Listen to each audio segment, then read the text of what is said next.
Bye-bye na lang ang travel ko. Bye-bye.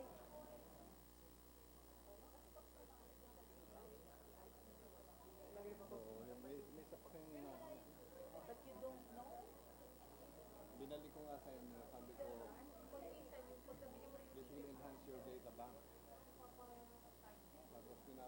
ko pa, keep on enriching it. Kasi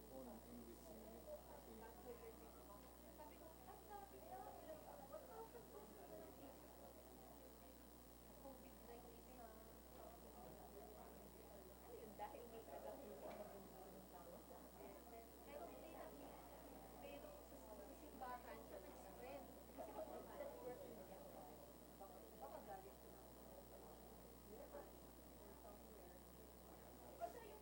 Kaya kayo, sa simbahan, bawal ka na mag-ano ng holy water, bawal ka ng magbeso-beso, bawal na yung hawak kamay. Ladies and gentlemen, let us all rise for the arrival of the Honorable Senate President and the Senators of the Republic of the Philippines.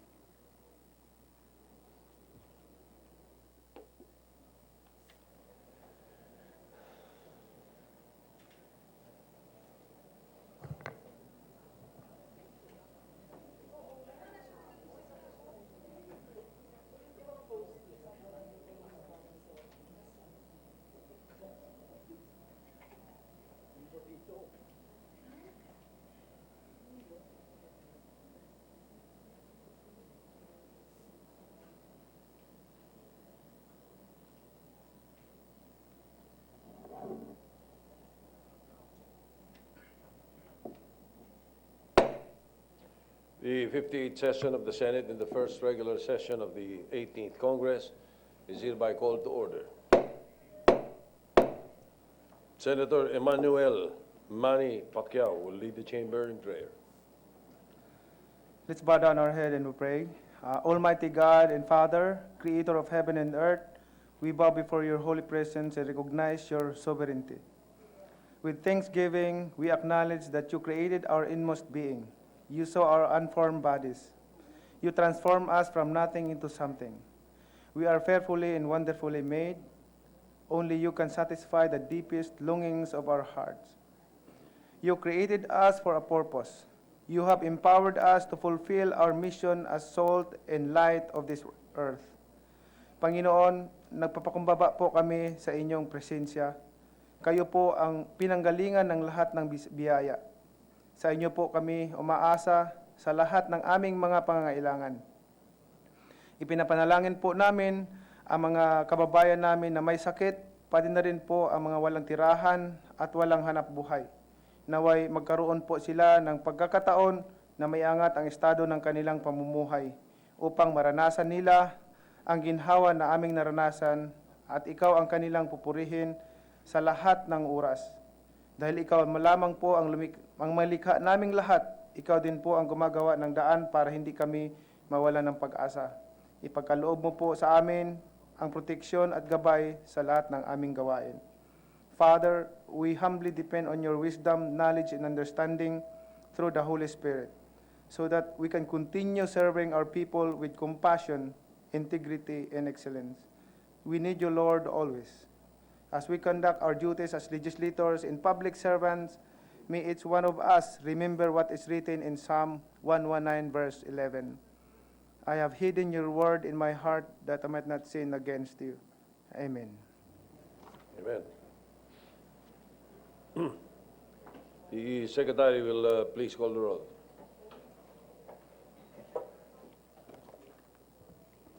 Roll call of members, the Honorable Senators Angara, Binay, Cayetano, De Lima, De La Rosa, Drilon, Gatchalian, Go, Gordon, Ontiveros, Lacson, Lapid, Marcos, Pacquiao, Pangilinan, Pimentel, Poe, Recto, Revilla, Tolentino, Villanueva, Villar, Zubiri, Senate President Soto III.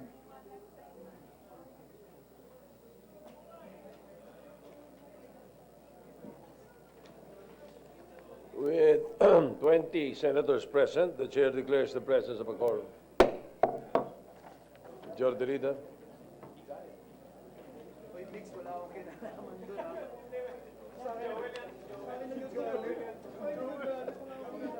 Wala, hindi ako galit sa'yo.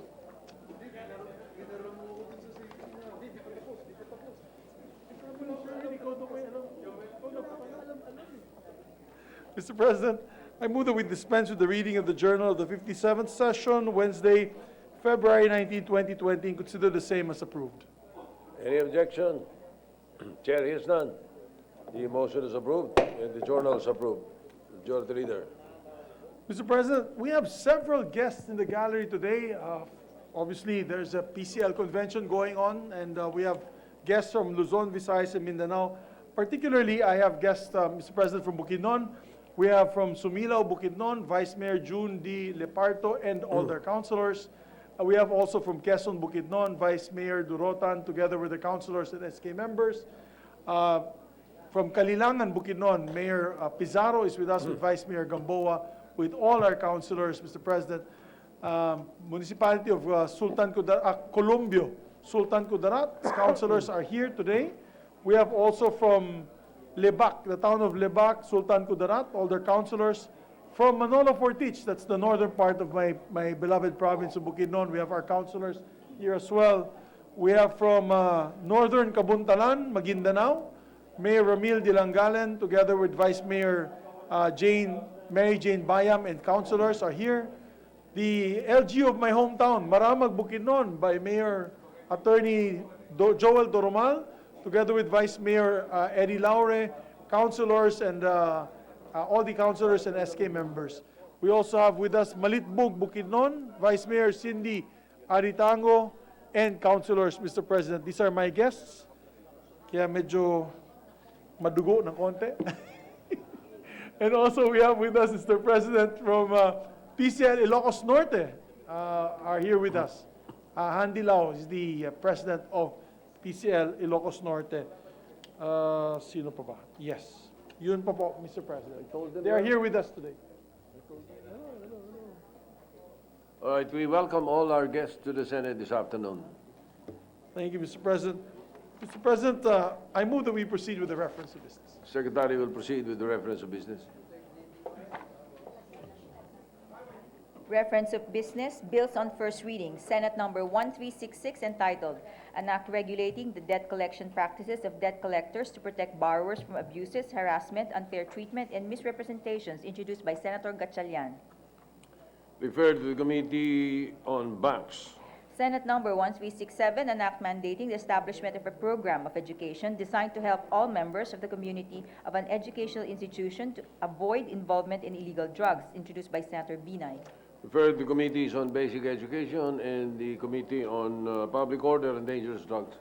Senate number 1368, an act allowing employees to take school involvement leave to participate in the academic school activities of their children or to participate in literacy training, introduced by Senator Binay. Referred to Committees on Labor, Civil Service. Senate number 1369, an act establishing the Magna Carta of Filipino Seafarers, introduced by Senator Binay.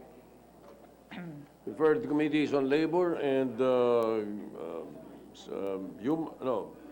Human Resources and Foreign Relations. Senate number 1370, an act increasing the compulsory retirement age for officers and enlisted men of the Armed Forces of the Philippines from 56 years old to 60 years old, further amending for the purpose Section 5 of Presidential Decree number 1638, entitled Establishing a New System of Retirement and Separation for Military Personnel of the Armed Forces of the Philippines and for other purposes, as amended, introduced by Senator Pacquiao. Referred to Committee on National Defense. Resolutions. PS Resolution number 330, a resolution directing the Senate Committee on Energy to conduct an inquiry in aid of legislation on the electrification of all public primary and secondary schools, introduced by Senator Gatchalian. Referred to Committees on Energy and Basic Education. PS Resolution number 331, a resolution directing the Senate Committee on Energy to conduct an inquiry in aid of legislation on the strategy of the Department of Energy to maximize the country's remaining potential geothermal resources towards energy security and sustainability, introduced by Senator Gatchalian. Referred to the Committee on Energy. Communications, letters from the Bangko Sentral ng Pilipinas transmitting to the Senate copies of the following certified and authenticated BSP issuances in compliance with Section 15A of Republic Act Number 7653, the New Central Bank Act. Circular numbers 1073, 1074, 1075 dated 7 and 10 February 2020, and circular letter number CL 2020-009 dated 11 February 2020. To the Committee on Banks. There is additional reference of business. Additional reference of business, bills on first reading. Senate Number 1371, an act establishing a sustainable procurement program for all departments, bureaus, governments, and agencies of the government, introduced by Senator Cayetano. Referred to the Committee on Finance. Senate Number 1372, an act modernizing the Public Service Act, amending for the purpose Commonwealth Act Number 146, otherwise known as the Public Service Act as amended, introduced by Senator Zubiri. To the Committees on Public Services and Economic Affairs. Senate Number 1374, an act amending Section 1 of Republic Act Number 7966 to extend the term of the franchise of ABS-CBN Corporation until 31 December 2020, introduced by Senator Revilla Jr. To the Committee on Rules. Resolutions. Senate Concurrent Resolution Number 6, entitled Concurrent Resolution expressing the sense of the Congress that the ABS-CBN Corporation should continue to operate pending final determination of the renewal of its franchise by the 18th Congress, introduced by Senator Drilon. To the Committee on Rules. PS Resolution Number 332, resolution directing the Senate Committee on Agriculture and Food to conduct an inquiry in aid of legislation on the implementation of the Rice Competitiveness Enhancement Fund, RCEF, created through the Public Act Number 11203, or the Rice Tarification Law, with the end in view of determining the competence and efficiency of the lead implementing agencies, as well as in determining whether the fund is utilized for the intended purposes set by the law, introduced by Senator Villar. To the Committee on Agriculture. Committee Report Number 52, prepared and submitted jointly by the Committees on Women, Children, Family Relations, and Gender Equality, and Social Justice, Welfare, and Rural Development on Senate Number 1373, with Senator Ontiveros as author thereof, entitled An Act Protecting Children by Prohibiting and Declaring Child Marriage as Illegal and Providing Programs and Penalties thereof, recommending its approval in substitution of Senate Number 162, sponsor Senator Ontiveros. To the calendar for ordinary business.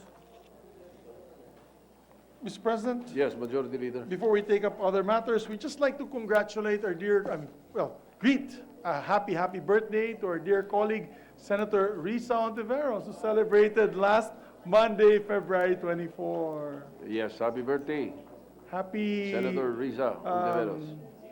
31st birthday. Yeah. She is disqualified from the Senate. Yeah, I know. But I was just trying to flatter her, Mr. President. Of course, you want to flatter her on her looks. She still looks 31 years old. There's a lot of people, Mr. President, badgering me behind the podium. Mr. President, we have mayors of the province of Sarangani. These are guests of Senator Pacquiao. We'd like to recognize them as well. Mayor Vic Salarda, Mayor June Sumbo, Mayor Boji Martinez, and Mayor Brian Deganit are here with us also. Welcome to the Senate, mayors from the South. Mr. President, we have a lot of third reading measures to vote on. If I may be able to start, Mr. President, with the permission of the body, I move that we vote on third reading Senate Bill number 1233. Yes, I so move, Mr. President. I would also like to put on record all the third reading measures that will be taken up today have been distributed to the members complying with the 3-day rule of the Constitution. They were distributed last week, Mr. President. All right, so the motion is that the body proceed with third reading. You are starting with Senate Bill 1233. Yes, Mr. President. Any objection? Hearing none, the Secretary will proceed with the reading of the title of the bill and then conduct a roll call vote. Senate Bill Number 1233, an act expanding the use of the Legal Assistance Fund, amending for the purpose Section 26 of Republic Act Number 8042 as amended, otherwise known as the Migrant Workers and Overseas Filipinos Act of 1995. Roll call vote. The Honorable Senators Angara, Binay, Cayetano, De Lima, De La Rosa, Drilon, Gatchalian, Go, Gordon, Ontiveros, Lacson, Lapid, Marcos, Pacquiao, Pangilinan, Pimentel, Poe, Recto, Revilla, Tolentino, Villanueva, Villar, Zubiri. Senate President Soto III.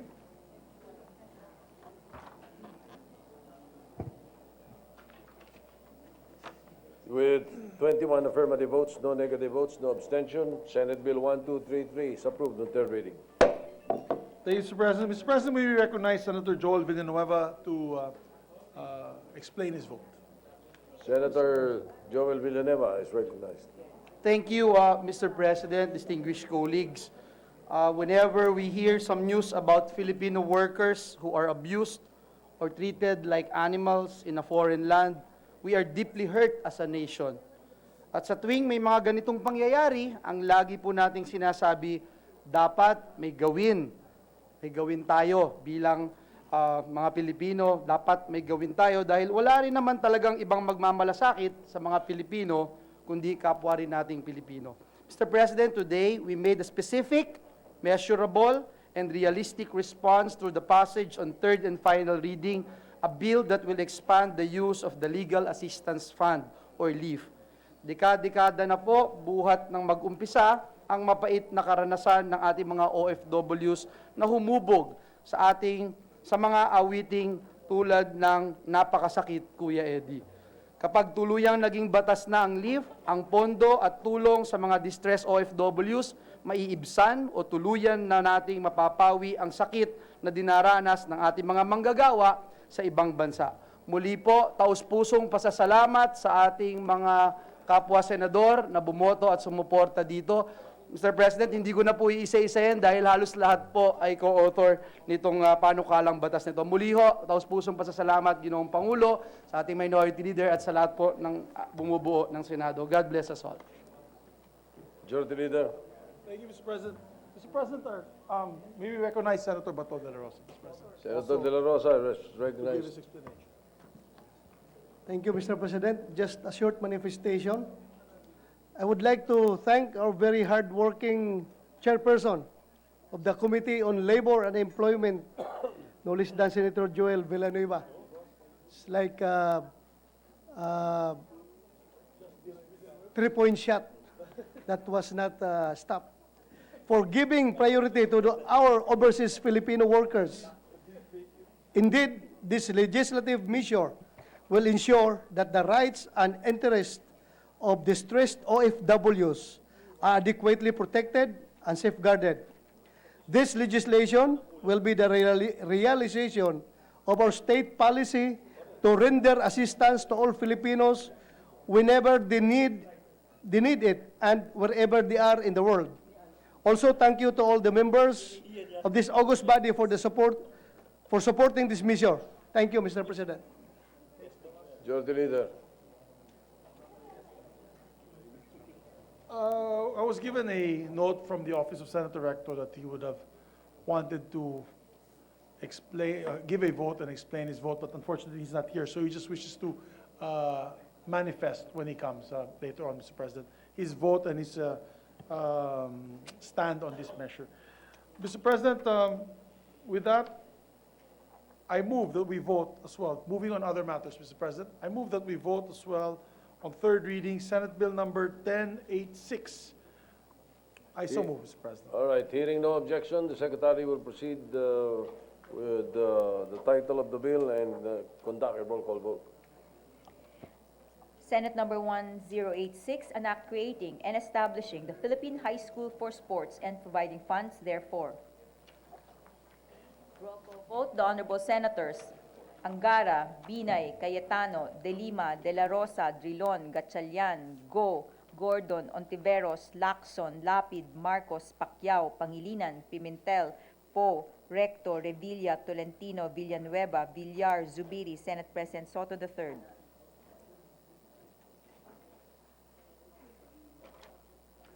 With 21 affirmative votes, no negative votes, no abstention, Senate Bill 1086 is approved on third reading. Mr. President, I believe that Senator Bongo would like to manifest explanation of his vote. First. Senator Christopher Bongo is recognized.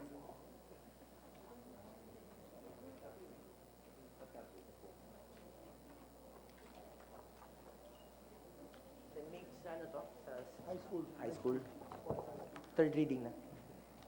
Mr. President, as chairman of the Committee on Sports and one of the authors of this measure, I wish to thank this chamber for supporting the establishment of Philippine High School for Sports, or the PHSS. I also want to congratulate and thank the sponsor, Senator Sherwin Gatchalian, for making this a priority of his committee. I would like to take this opportunity as well to thank the DepEd DBM, PSC, and BCDA for their support and commitment to ensure the successful establishment of PHSS. As an avid sports enthusiast myself, I strongly believe that this kind of sports program is long overdue. The Philippines was a sports powerhouse in Asia decades ago, proof that Filipino athletes have world-class skills that can give every top team a run for their money.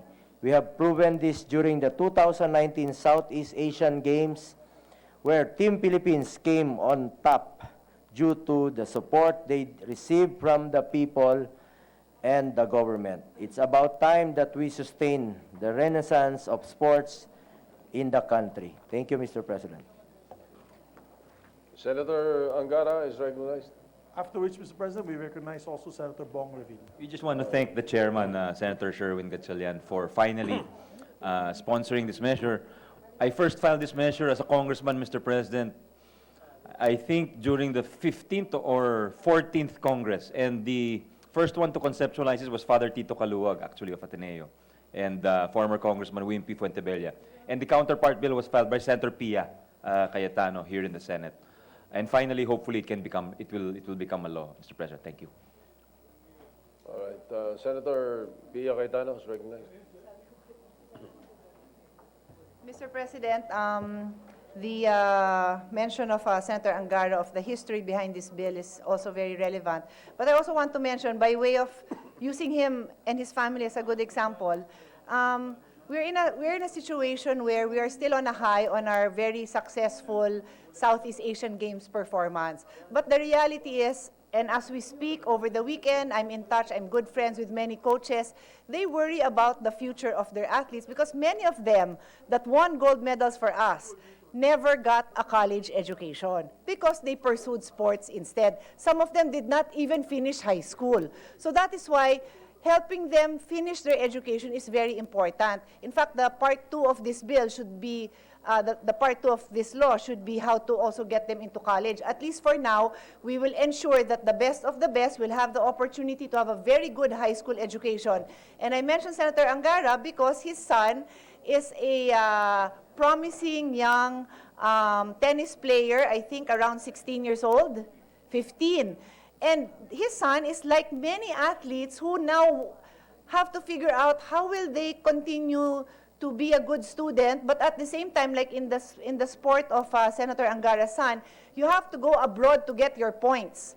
So the only way you can do that is to be homeschooled or to be in a national high school for sports where they will allow you to compete, maybe send you a tutor or help you continue your studies online and then go back and be in an environment where you don't feel like you are a neglectful athlete because you were representing your country or you were pursuing your sport. So I just like to thank our colleagues for supporting this measure, but to tie it into the success that we had in the Southeast Asian Games and the future of these athletes that may not be very bright despite bringing home the medals if they don't have an education that will equip them for the future when their golden medal days are over. And I'm also looking at Senator Subiri because his sports association brought home the most medals, and I'm sure you've also encountered these concerns of the parents and the athletes themselves. Thank you very much, Mr. President.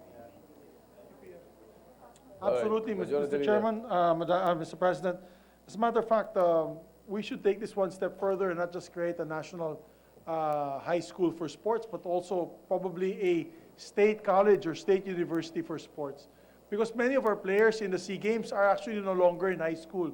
Many of them had to quit their schooling so that they will be able to participate in Southeast Asian Games, and the Olympics. So maybe on another time we can also file for a tertiary level sports camp where they can Sports Academy. That's exactly what we're looking for, the Sports Academy. So congratulations are in order for the authors of this measure and also to the measure earlier with Senator Joel Villanueva.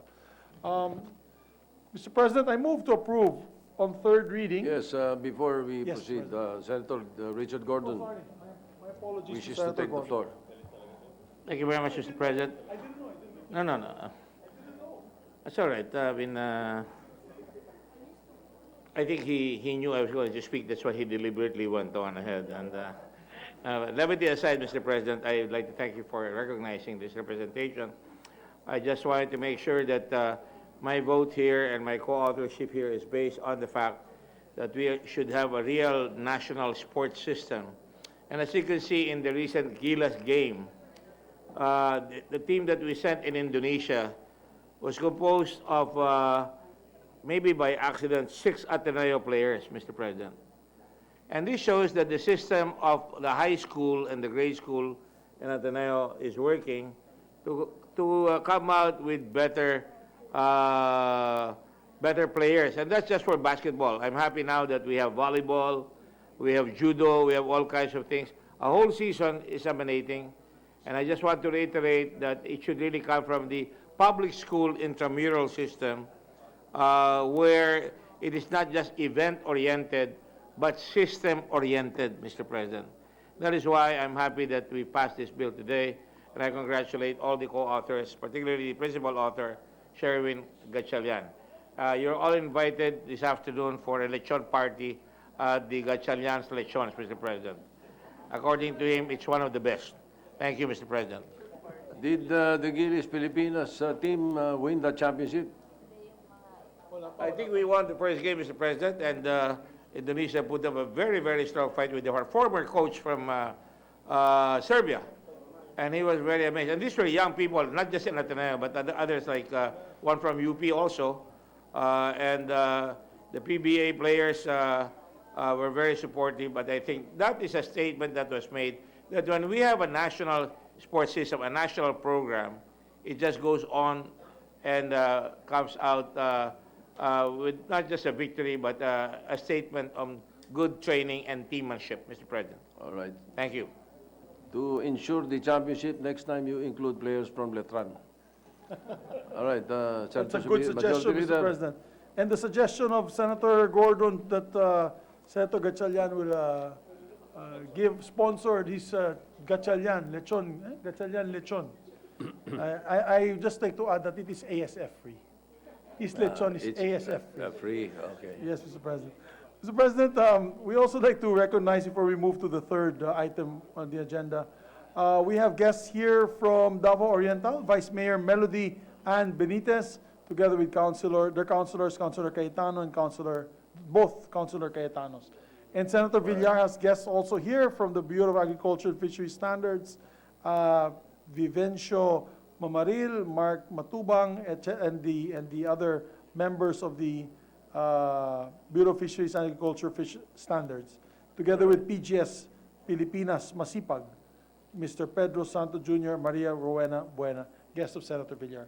All right, we welcome all our guests. Mr. President, I move that we approve on third reading Senate Bill number 1296. I so move. Hearing no objection, the Secretary will proceed to read the title of the measure and conduct a roll call vote. Senate number 1296, an act establishing the Philippine Energy Research and Policy Institute, defining its objectives, powers, and functions, providing funds therefor, and for other purposes. Roll call vote. The Honorable Senators Angara, Binay, Cayetano, De Lima, De La Rosa, Drilon, Gatchalian, Go, Gordon, Ontiveros, Lacson, Lapid, Marcos, Pacquiao, Pangilinan, Pimentel, Poe, Recto, Revilla, Tolentino, Villanueva, Villar, Zubiri, Senate President Soto III. With 21 affirmative votes, no negative votes, no abstention, Senate Bill 1296 approved on third reading. Thank you, Mr. President. We once again want to congratulate the sponsor, Senator Sherwin Gatchalian, for sponsoring two measures for third reading today, Mr. President. He was quite inspired during the break because never mind, Mr. President. Mr. President, I move to approve on third reading Senate Bill number 1083. Hearing no objection, the Secretary will proceed to read the title of the measure and conduct a roll call vote.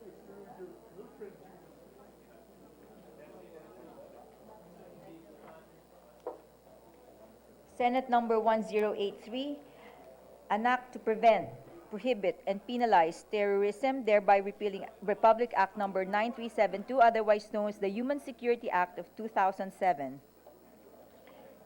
Roll call vote, Honorable Senators Angara, Binay, Cayetano, De Lima, De La Rosa, Drilon, Gatchalian, Go, Gordon, Ontiveros, Lacson, Lapid, Marcos, Pacquiao, Pangilinan, Pimentel, Po, Recto, Revilla, Tolentino, Villanueva, Villar, Zubiri, Senate President Soto III.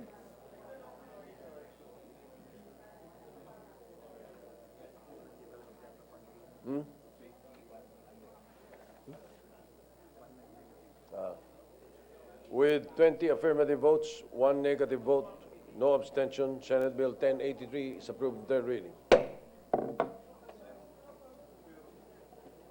Senator Ontiveros, recognized. Thank you, Mr. President. I would just like to explain my, with all due respect, no vote on the Human Security Act.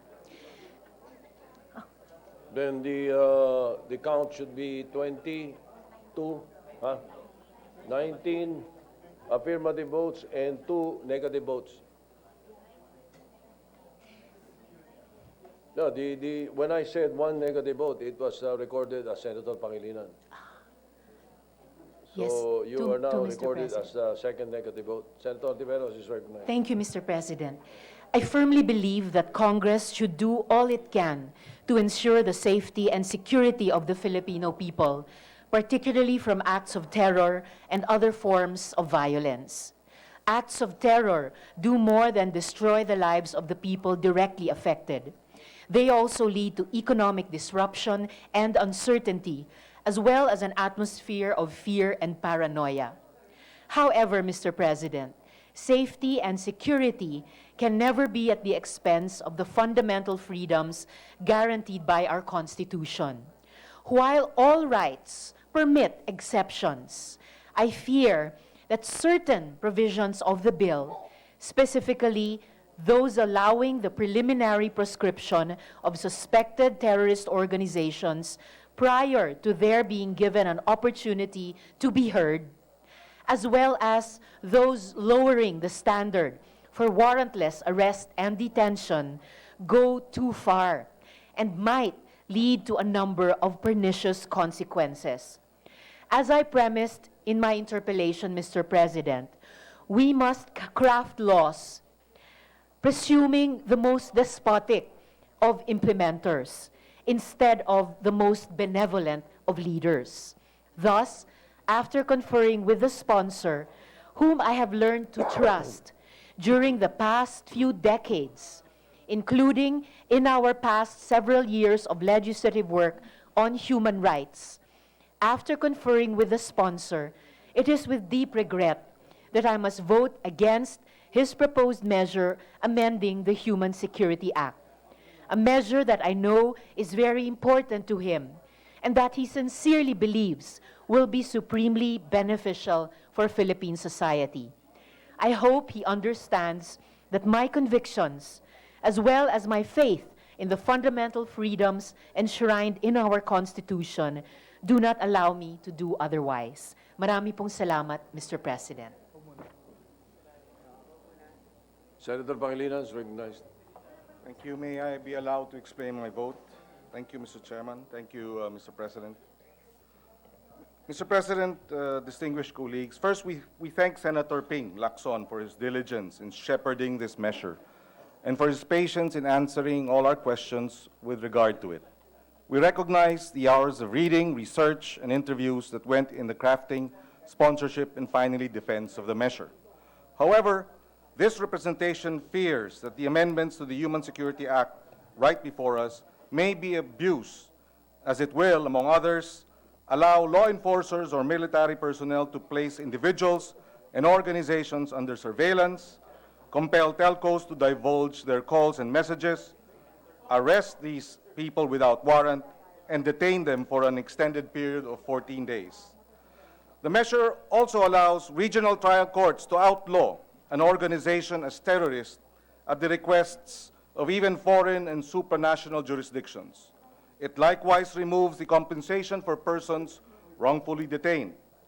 At a time when legitimate critics and democratic dissent are being attacked, the Human Security Act could be likened to a certain extent to the anti-subversion law during martial law and may be used against critics and opposition leaders. Certain questions now come to mind. Can the law be used against democratic opposition leaders? Can opposition political parties be outlawed and tagged as terrorist organizations? Some may say this is far-fetched, and most certainly some will say this is not the intent of the law. Allow me to bring us back in time during the martial law years to remind us of how the law was used to go after the democratic opposition leaders.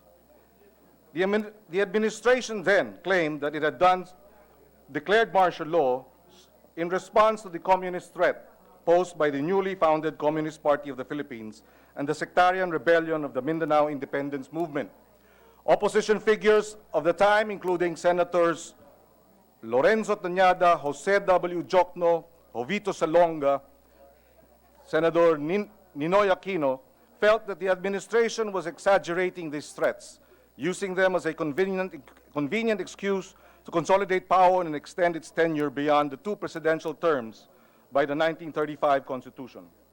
Allow us to further go back to a criminal case filed against opposition leader Senator Salonga, who at that time was Executive Vice President of the Liberal Party and eventually became its president, in the case of GR number L59524, dated February 18, 1985, against respondents, presiding judges, Quezon City, its fiscal, and 2 officers of the armed forces. These key facts I am to cite reinforce the well-founded fear of opposition leaders today of being persecuted under the Human Security Act. Given the current authoritarian climate we face and the well-grounded fear that it may be repeated.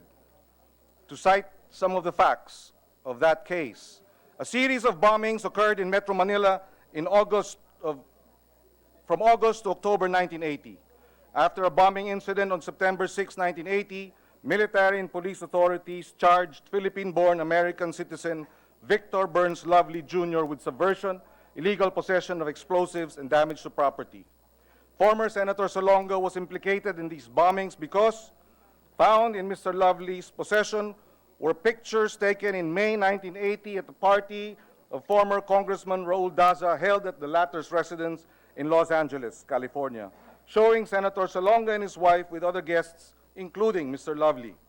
After another bombing incident in September 12, 1980, the brother of Mr. Lovely, Romeo, was presented in a television press conference, and in his interview, Romeo said that he had driven Mr. Lovely to Senator Salonga's house twice in 1980. Arrest, search, and seizure orders were issued against persons implicated by Mr. Lovely in the series of bombings. On October 21, 1980, military officials went to Senator Salonga's room at the Manila Medical Center to issue an ASO, which, however, did not specify the charges or charge against him. Senator Salonga's lawyers for some time were not permitted to visit him in the hospital room. On November 2, 1980, Senator Salonga was transferred against his objections to an isolation room without windows in an army prison camp at Fort Bonifacio. Senator Salonga was not informed why he was transferred and detained, nor was he ever investigated or questioned by any military or civil authority. On November 27, 1980, Senator Salonga was released from military custody and placed under house arrest, still without the benefit of any investigation or charges. After 4 months of being detained, charges for subversion, among others, were filed against Senator Salonga. All these while Senator Salonga had serious health problems. On March 6, 1981, and I quote the court records, Salonga was allowed to leave the country for, among other things, the possible removal of his left eye to save his right eye. It must be recalled that Senator Salonga almost died as one of the principal victims of the dastardly bombing of the Liberal Party rally at Plaza Miranda on August 20, 1971. To quote further from the records and the ruling of the court, Senator Salonga has limited use of his one remaining hand and arms, is completely blind in the left eye, and has scar-like formations in the remaining right eye. He is totally deaf in the right ear and partially deaf in the left ear. Further quoting the court records, our court records, Senator Salonga was arrested at the Manila Medical Center while hospitalized for bronchial asthma. When arrested, he was not informed of the nature of the charges against him. Neither was counsel allowed to talk to him until the Supreme Court intervened and issued an order directing that his lawyers be permitted to visit him. Only after 4 months of detention was Senator Salonga informed for the first time of the nature of the charges against him. After the preliminary investigation, Senator Salonga moved to dismiss the complaint, but it was denied. Supreme Court records in the case of Salonga versus Cruz-Paño, again, ruled in 1985, and I quote, "The respondents admit that no evidence was presented directly linking Petitioner Salonga to actual acts of violence or terrorism." And further quoting the court's ruling, "There is no proof of his direct participation in any overt acts of subversion. Guilt by visit or guilt by association theory is too tenuous a basis to conclude that Senator Salonga was a leader or mastermind of the bombings. He was indicted simply because some plotters masquerading as visitors have somehow met in his house." And court records on the testimony of Victor Lovely against Petitioner Salonga is full of inconsistencies, the court said. Senator Salonga and attorney Renato Tañada could not have whispered to one another because the petitioner is almost totally deaf, quoting from the ruling. Lovely could not have met Senator Salonga at the Manglapus Party in Washington, D.C. in 1977 because Senator Salonga left for the United States only in November of 1978.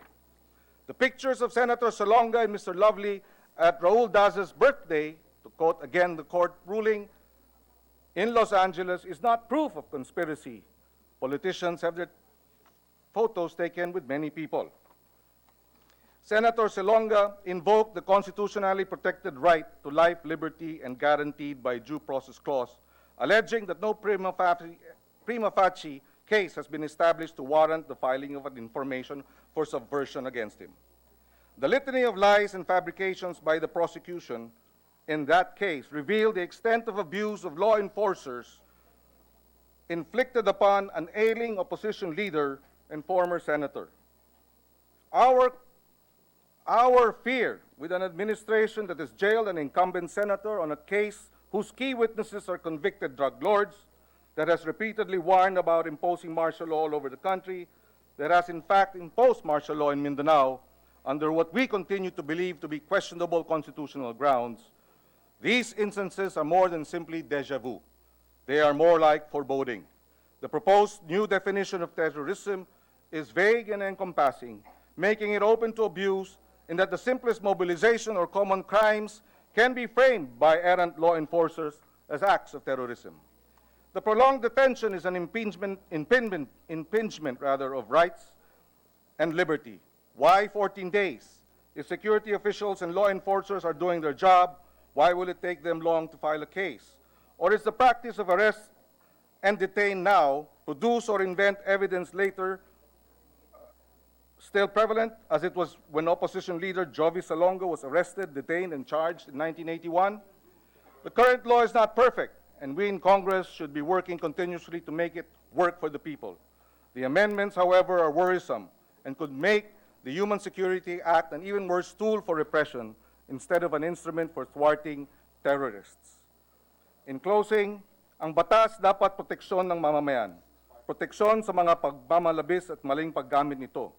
Kaya kapag nagkamali sa pagpapatupad nito, dapat may managot para hindi na maulit, para hindi na abusuin ng batas, para hindi na pagmamalabisan ang karaniwang tao. Dahil sa karaniwang tao walang poder at walang kapit, maaring maging terror ang batas. Laws must be rights-based and must allow civil and political rights to flourish. Without respect for rights, there can never be security.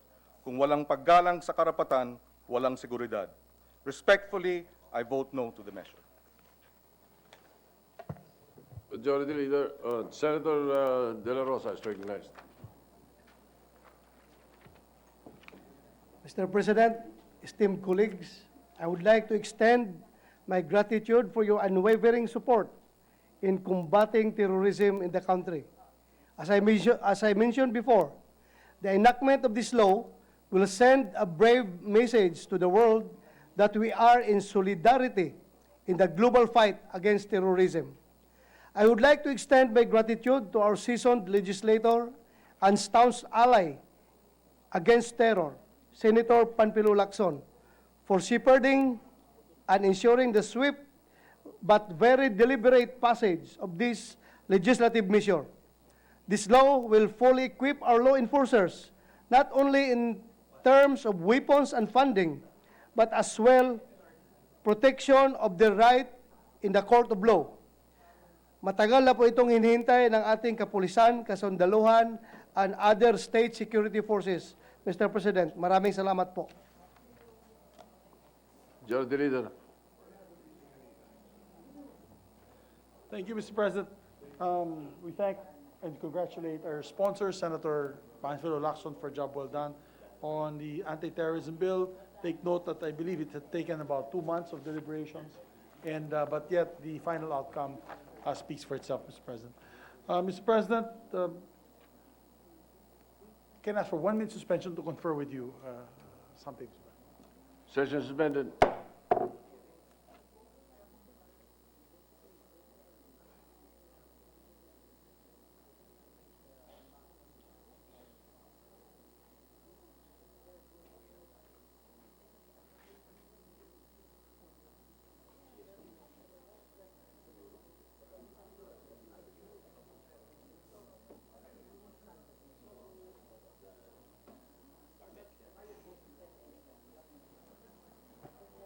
Session resumed. Thank you, Mr. President. Mr. President, before we move to other matters, let's like to manifest that Senator Lito Lapid wishes to be a co-author of Senate Bill number 1083, one we just passed right now, Mr. President, for the record. All right. And then, So recorded. thank you, Mr. President. Mr. President, before we, and we beg the indulgence of our colleagues, if we can have a caucus, an all-member caucus to discuss important matters. But prior to the caucus, before we suspend for the caucus, Mr. President, may we recognize Senator Pia Cayetano to deliver a privileged speech. After which, Mr. President, we suspend for a short caucus in the lounge. Thank you. All right. Senator Pia Cayetano is recognized. Thank you, Mr. President. My speech will only take a few minutes, but I hope my colleagues indulge me because this is a personal matter to me, but I would like to think that this is personal to all of us. The Constitution states that the state shall defend the right of children to assistance, including proper care and nutrition, and special protection from all forms of neglect, abuse, cruelty, exploitation, and other conditions prejudicial to their development. The United Nations Children Relief and Emergency let me repeat that. Per the United Nations Children's Rights and Emergency Relief Organization, 1.8 million Filipino children remain abandoned or neglected. This accounts for more than 1% of our entire population. Imagine that, 1% of our entire population. The most vulnerable, the children, are abandoned or neglected. They are either victims of extreme poverty, natural disaster, armed conflicts, or those whose parents are not willing and are not able to care for them. These kids are usually taken, well, some, not all, are taken to state-run or accredited residential care facilities or end up on the streets. Many times, Mr. President, I hear of stories that out of poverty, hindi na aalagaan ng mga bata. Hindi kasalanan ng mga magulang. But the truth is, marami din talagang magulang na pabaya. Totoo po yun, and we have to face that reality that many children are better off not in the care of their natural-born parents. But, Mr. President, I bring this up today, right now, because next week, March na po. And February is the month that we celebrate adoption consciousness. So it is my personal conviction that each and every one of us should consider the state of every child. Take note of these figures. According to DSWD, around 2,191 children have been placed for domestic adoption between 2010 to 2018. So 2,191 divided by 8 years is less than 300 children. If we have close to 2 million children on the streets, and we are placing for adoption 200. And napanganak na siguro yung apo ng apo ko at hindi pa malalagay sa magandang pamilya ang mga batang ito. And that is why, my dear colleagues, I bring this to your attention. Our birthday celebrant, our dear colleague Risa Hontiveros, has begun her hearings on an adoption bill. And she committed to me that this also includes the Alternative Child Care Code, which is the comprehensive code that will cover not just adoption, but foster care. I bring this to the attention, everyone, because if I could, I would probably adopt 12 children. I do not have that capacity to do so, but I have adopted one child who is my son, just like my daughters are my daughters. And if I could convince everyone here to adopt a child, I can promise you, if you have 3 children, it's one more child to give you so much joy. If you have 1, it's another child, because ask any adoptive parent like me, we do not distinguish between blood children. And Senator Kiko is nodding his head because he actually adopted a child before I adopted a child. So on that note, I leave all of you, my dear colleagues, with that visual of 1.8 million Filipino children without families who care and love for them. Not a mother or father to read them a bedtime story, to tuck them in, to even ensure that they come home when the sun goes down, to call them na time na kumain. 1.8 million children. And so far, we are only able to place, if this data is correct, close to not even 300 children a year for domestic adoption. I think the figures for international adoption is similar, 200 plus. We will not even narrow the gap, and that is the objective of improving our laws so that we can expedite these procedures. We can make placing these children faster so that these children can have the home that they deserve. Thank you very much, Mr. President. Majority Leader. Which committee would you like to be referred? Thank you, Mr. President. Mr. President, I move to refer the distinguished lady senator's privileged speech to the Committee on Women, Family Relations, and Gender Equality. So moved. All right, hearing no objection, so referred. Mr. President, we'd like to recognize the gallery. We have with us the mayor and officials of Kibawe, Bukidnon. That's my another town in my district in Bukidnon. Mayor Jimboy Tibuntu is here together with Vice Mayor Nonong Batao, and councilors of Kibawe, Bukidnon are with us. All right, welcome to the Senate. Mr. President, before we move to the suspension for caucus, there's a special request from our dear colleague, Senator Bong Revilla, if he may be able to sponsor his measure, Mr. President. He says it's a very short sponsorship speech. Senator Bong, sponsorship. Mr. President, I move to transfer from the calendar of ordinary business to special order Senate Bill number 1319, under Committee Report number 37. I so move. Any objection? Hearing none, so transferred. I move that we consider, Mr. President, with the permission of the body, Senate Bill number 1319. And ask the Secretary. Any objection? Hearing none, consideration is in order. Secretary will read the title of the measure. Senate Bill number 1319, an act expanding the coverage of the Centenarians Act of 2016, amending for the purpose Section 2, Republic Act number 10868, and for other purposes. Majority Leader. We recognize, Mr. President, the sponsor, Senator Bong Revilla, to sponsor the measures. Senator Bong Revilla is recognized. Thank you, Mr. President. What is the meaning of life?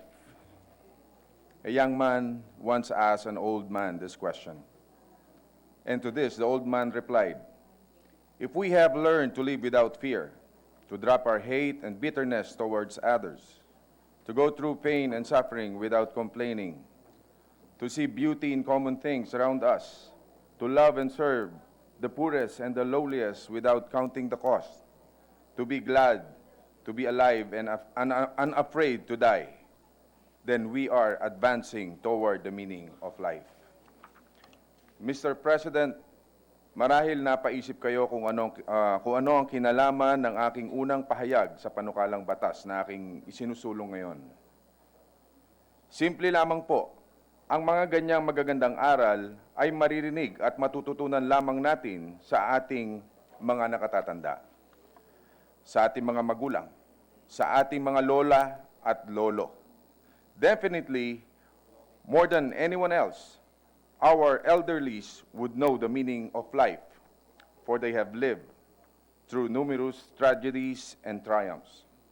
They have been experienced world wars and world peace. Kaya marapat lamang na sila ay bigyan ng karampatang pagpupugay at pagpapahalaga, Ginoong Pangulo.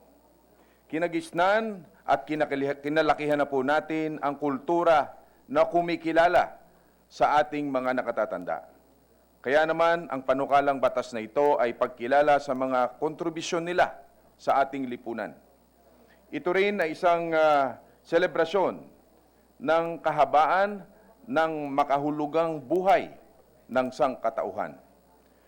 Mr. President, I rise today to sponsor Senate Bill number 1319 under Committee Report number 37, submitted jointly by the Committees on Social Justice, Welfare and Rural Development and Finance.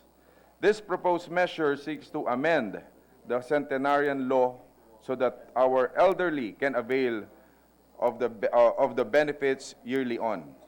The committee received a number of proposals of this nature, and after carefully study, your Committee on Social Justice respectfully reports today that we propose a staggered amount of monetary gifts for our elderlies before they reach the age of 100.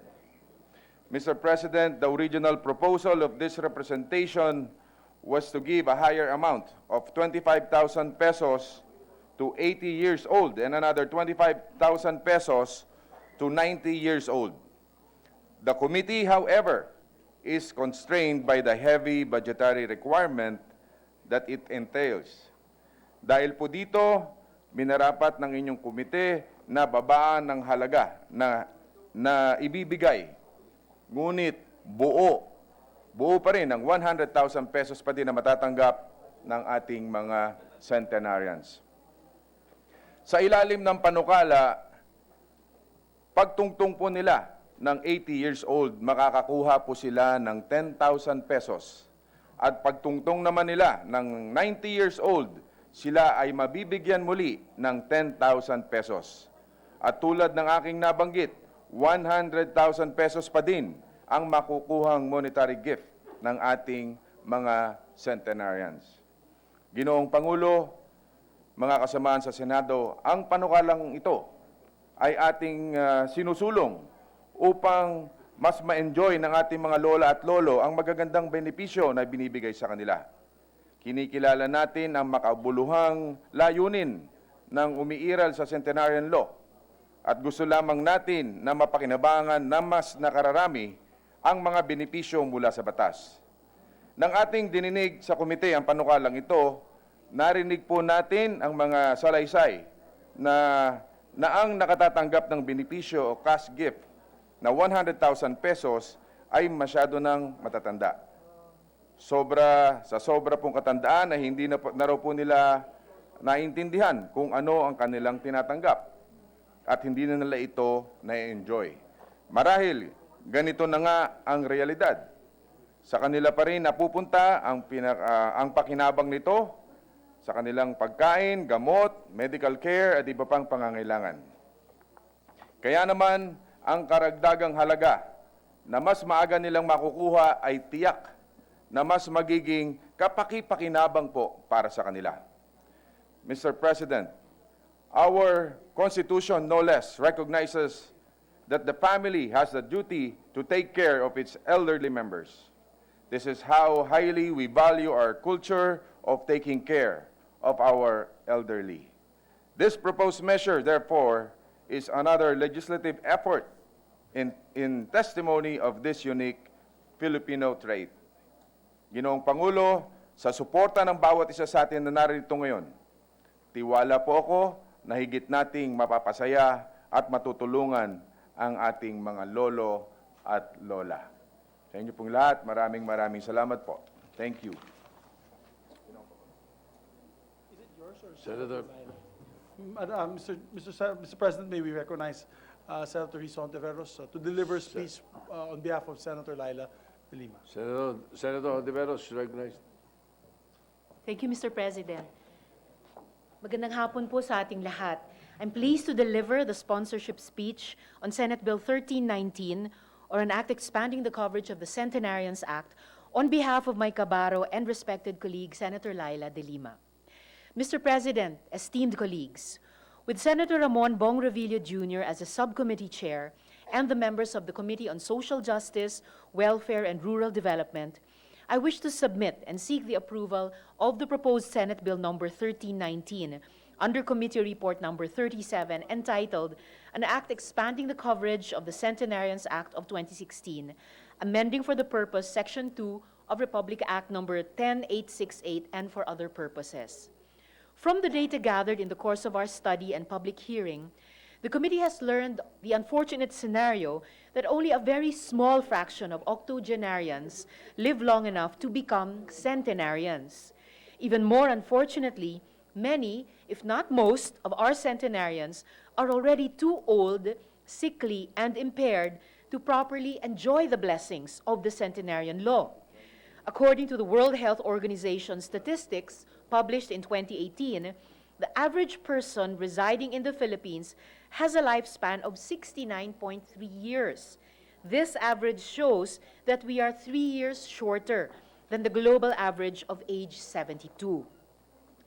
In 2019, the DSWD reported to us that they were only able to serve and give the 100,000 peso cash gift to 739 individuals. To note, this is still below their target of 1,000 Filipino centenarians. To provide our senior citizens with a modest support for their needs and the motivation to live longer towards reaching their centenary age, this measure aims to expand the coverage of Republic Act number 10868 to include those Filipinos reaching the age of 80 and 90 years old and grant them an acceptable cash gift for reaching this age. With this bill, Mr. President, we will provide our dear senior citizens of a one-time cash gift amounting to 10,000 pesos upon reaching milestone age of 80 and 90 years old. Upon reaching the age of 100, they will receive another 100,000 pesos as currently provided by the law. Ultimately, we hope that by expanding the coverage of this law, we are able to concretely honor our elderly for their meaningful contributions and their hard-fought sacrifices to their community and the Philippine society during their years of vigor. Sabi nila, huwag kang magsisisi na tumanda. Ito'y isang pribilehiyo na di nakakamtan ng marami. As a senior citizen myself, si Senator Laila po yun ha, hindi ako. Paalala lang po, Mr. President. As a senior citizen myself, I can start to feel and relate more with them. It's a privilege to age and celebrate the gift of life that God gave us. But as we reach old age, the decline of the senior citizens' productive capacity exposes this sector to various vulnerabilities, and the government must be there to afford them the support they need together with their families. Lahat tayo tatanda rin. In light of the foregoing, I hereby appeal to my colleagues to lend their support for this measure as our tribute to our beloved elderly. Marami pong salamat. And Mr. President, speaking as myself this time, I'd like to enter into record my intent to co-sponsor this bill. Salamat po. Majority Leader. Thank you, Mr. President. Mr. President, I do also have a co-sponsorship speech, but to hasten the proceedings, I'd like to just submit this to the Secretariat and insert to the records, Mr. President, to hasten the proceedings. All right, the co-sponsorship is therefore inserted into the records. With that, we just have a few more guests. I'm just waiting for the names. We have guests from Cebu. We have some mayors from Cebu and councilors from the great province of Sugbo. Thank you. We have with us from Tudela, Cebu, Mr. President, Mayor Herman Solante, together with Vice Mayor Erwin Yu. And we have with them all the councilors from this municipality of Tudela, Mr. President. We just like to recognize them for the record. All right, welcome to the Senate. Mr. President, I move for the previous motion to... Yes, Mr. President. Suspend consideration? We suspend consideration of the measure to allow our colleagues to study the measure further. All right, any objection? Hearing none, consideration is suspended. Mr. President, may I move for, with the permission of the body, a short Senate suspension? All senator caucus? Yes, sir. All right, the majority leader is asking for an all-senator caucus. We invite everybody to the Senator's Lounge, all the members of the Senate to the Senator's Lounge for a few minutes. Session is suspended in the meantime.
malalim ah.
Session is resumed. Majority Leader.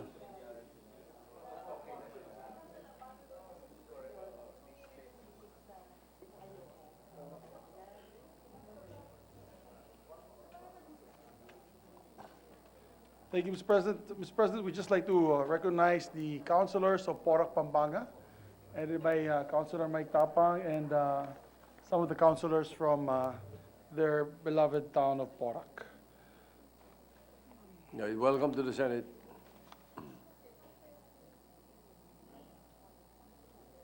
Mr. President, may I move that SB number 1270, entitled An Act Amending Section 2 of Republic Act 10868, or the Centenarian Act of 2016, be deemed considered in committee report number 37. I so move, Mr. President. Any objection? Hearing none, is so considered into the records. Thank you, Mr. President. Mr. President, after long deliberation inside the lounge, discussing several different topics, I believe we are pretty worn out, both mentally and emotionally. The best, I believe, Mr. President, is to adjourn our session till 3 o'clock in the afternoon, March 2, 2020. I so move, Mr. President. Any objection? Hearing none, the session is adjourned until Monday, March 2, Thank you, Mr. 2020.